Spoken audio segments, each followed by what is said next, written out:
सोमवार व्रत कथा। एक साहूकार बहुत अमीर था। उसके पास धन की कोई कमी नहीं थी। साहूकार के पास सभी सुख और ऐश्वर्य के साधन थे, किंतु उसको एक ही दुख था कि उसके कोई औलाद नहीं थी। दिन रात वह इसी चिंता में लगा रहता और वह पुत्र पाने के लिए हर सोमवार को भगवान चंद्रदेव व शिवजी की पूजा करता, वे व्रत रखता था। साहूकार की भोलेनाथ के प्रति ऐसी भक्ति देखकर एक बार माँ पार्वती जी ने शिवजी से कहा, हे नाथ, ये साहूकार आपका भक्त है और सदैव ही आपका व्रत और पूजा भक्ति भाव से किया करता है। आप कृपा करके इसकी मनोकामना को पूरी कर दें। पार्वती जी के ऐसे वचन सुनकर भोलेनाथ ने माँ गौरी से कहा, हे पार्वती, यह संसार एक कर्म क्षेत्र है। यहाँ जो भी जैसा कार्य करता है उसे वैसा ही फल मिलता है, अर्थात जैसा कार्य मनुष्य करता है वैसा ही परिणाम भोगता है। किंतु माता पार्वती आग्रहपूर्वक बोली, हे महादेव, यह आपका भक्त है। यदि इसको कोई भी दुख है तो आपको उसे अवश्य दूर करना चाहिए। यदि आप अपने भक्तों की मनोकामनाएं पूरी नहीं करेंगे तो क्यों कोई मनुष्य आपकी भक्ति सेवा व पूजा करेंगे। पार्वती जी के इस आग्रह को सुनकर शिवजी ने कहा, हे शिवे, इस साहूकार के कोई पुत्र नहीं है, इसी कारण यह दिन रात चिंतित व दुखी रहता है। इसके भाग्य में संतान न होने पर भी मैं इसे पुत्र प्राप्ति के लिए वरदान देता हूँ, किंतु इसका पुत्र केवल 12 वर्ष तक ही जीवित रह सकता है, इसके बाद वह मर जाएगा। इससे अधिक मैं इस साहूकार के लिए कुछ नहीं कर सकता। यह सब बातें साहूकार सुन रहा था। उसे यह सारी बातें सुनकर ना कोई खुशी हुई और ना ही कोई दुख। वह पूर्वत शिवजी की पूजा व व्रत करता रहा। कुछ समय पश्चात साहूकार की पत्नी गर्भवती हो गई और 10वें महीने में उसने एक बहुत ही सुंदर पुत्र को जन्म दिया। साहूकार के घर में बहुत खुशियां मनाई गई, किंतु साहूकार अपने पुत्र की 12 वर्ष की उम्र जानकर कोई खुशी प्रकट नहीं की और इस संबंध में किसी को कोई भेद भी नहीं बताया। वह बालक धीरे धीरे बड़ा होने लगा। जब वह बालक 11 साल का हो गया तो बालक की माता ने साहूकार से उसके विवाह के लिए कहा, किंतु साहूकार ने कहा कि मैं इसे काशी जी पढ़ने भेजूंगा। साहूकार ने अपने साले को बुलाकर कहा कि तुम इस बालक को काशी पढ़ने ले जाओ और इसे विधिवत शिक्षा ग्रहण कराओ। साहूकार ने उसको बहुत सा धन देकर कहा कि रास्ते में जहाँ कहीं भी ठहरो वहाँ यज्ञ और ब्राह्मणों को भोजन कराते जाना। इस प्रकार वे दोनों मामा भांजे रास्ते में यज्ञ करते, दान देते और ब्राह्मणों को भोजन कराते जा रहे थे।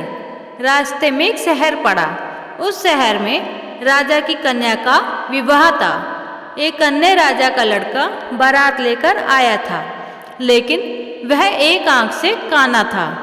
लड़के के पिता को इस बात की चिंता थी कि वर को देखकर कन्या के माता पिता विवाह में किसी प्रकार की अड़चन ना डालें।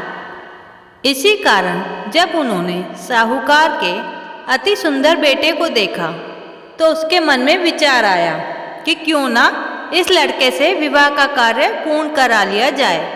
यह विचार कर उसने लड़के और उसके मामा से कहा कि यदि आप फेरे व कन्यादान का कार्य पूर्ण करा देंगे तो आपकी बड़ी कृपा होगी और हम आपको बहुत सारा धन देंगे। साहूकार के लड़के और उसके मामा ने इस बात को स्वीकार कर लिया था। विवाह का काम भली प्रकार से पूरा हो गया। जब वह लड़का जाने लगा तो उसने चुपके से राजकुमारी की चुनरी पर लिख दिया कि तेरा विवाह मेरे साथ हुआ है, लेकिन जिसके साथ तुम्हें भेजा जाएगा वह एक आंख से काना है। मैं काशी जी को जा रहा हूँ। राजकुमारी ने जब इस प्रकार लिखा पाया तो उसने काने राजकुमार के साथ जाने से इनकार कर दिया और कहा कि यह मेरा पति नहीं है। मेरा विवाह जिसके साथ हुआ है वह काशी जी गया है। राजकुमारी के पिता ने यह सब जब सुना तो उसने अपनी कन्या को विदा करने से इनकार कर दिया। बारात वापस चली गई। उधर साहूकार का लड़का और उसका मामा काशी जी पहुँचे, जहाँ लड़के ने पढ़ना शुरू किया और अपना अतिरिक्त समय मामा भांजा यज्ञ और दान आदि में व्यतीत करने लगे। इस प्रकार कई महीने बीत गए। जब लड़का 12 साल का हुआ तो उस दिन लड़के के मामा ने यज्ञ का आयोजन कर रखा था। अचानक ही लड़के की तबीयत खराब हो गई। लड़के के मामा ने कहा कि अंदर जाकर सो जाओ।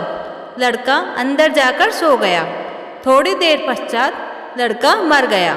जब लड़के के मामा ने देखा कि वह मर गया है तो वह बहुत दुखी हुआ। उसने सोचा कि मैं पहले यज्ञ पूरा कर लूं, तब कुछ सोचूंगा। लड़के के मामा ने यज्ञ पूरा किया और फिर रोना प्रारंभ कर दिया। वह बहुत जोर जोर से रो रहा था।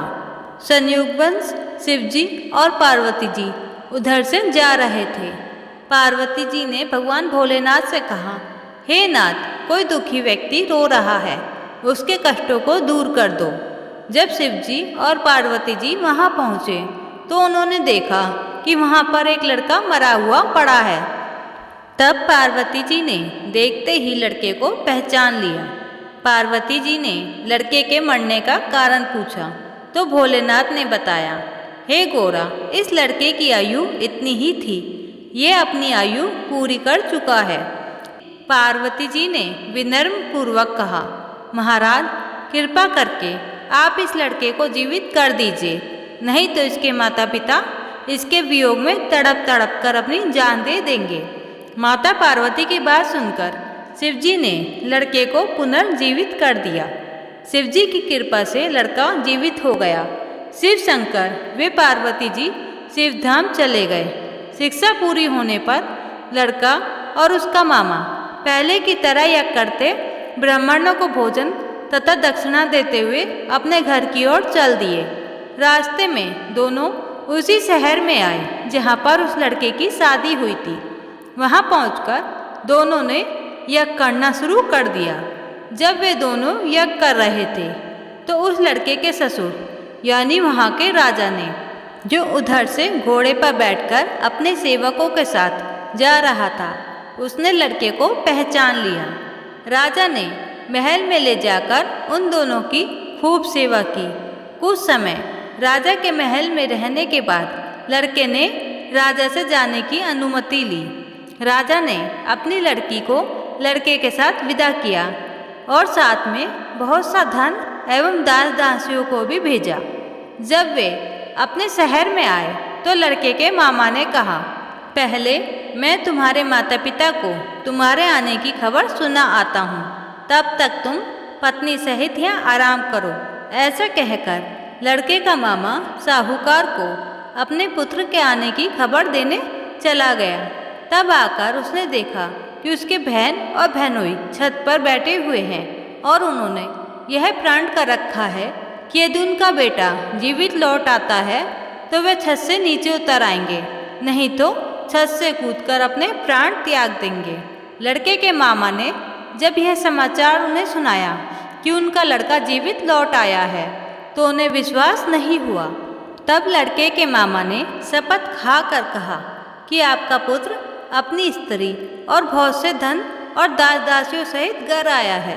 तब साहूकार और उसकी पत्नी छत से नीचे उतर आए तथा प्रसन्नता के साथ अपने बेटे और बहू का स्वागत किया।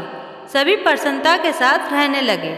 इस प्रकार भक्ति भाव से जो भी प्राणी सोमवार के व्रत का पालन करता है तथा प्रेम पूर्वक इस कथा को सुनता या पढ़ता है तो उसके सभी कष्ट दूर होते हैं, सारी मनोकामनाएं पूर्ण होती हैं और इस लोक में सभी सुख सुविधाओं को भोगकर अंत में उसे शिवलोक की प्राप्ति होती है। इस प्रकार सोमवार के व्रत को 16 सोमवार तक करें, फिर उद्यापन करें। इस व्रत के प्रभाव से मानवों को सभी प्रकार के सुखों की प्राप्ति होती है। सोमवार व्रत का महत्व। इस व्रत के बारे में कहा गया है कि ग्रहण आदि में जप, ध्यान, हवन, उपासना, दान आदि सत्कार्य करने से जो फल मिलता है वही फल सोमवार के व्रत से मिलता है। श्रावण में केदारनाथ का ब्रह्म कमल से पूजन, दर्शन, अर्चन तथा केदार क्षेत्र में निवास का विशेष महत्व है। इससे भगवान शंकर की प्रसन्नता और शिव की कृपा प्राप्त होती है। यही लाभ सोमवार के व्रत से भी मिलता है।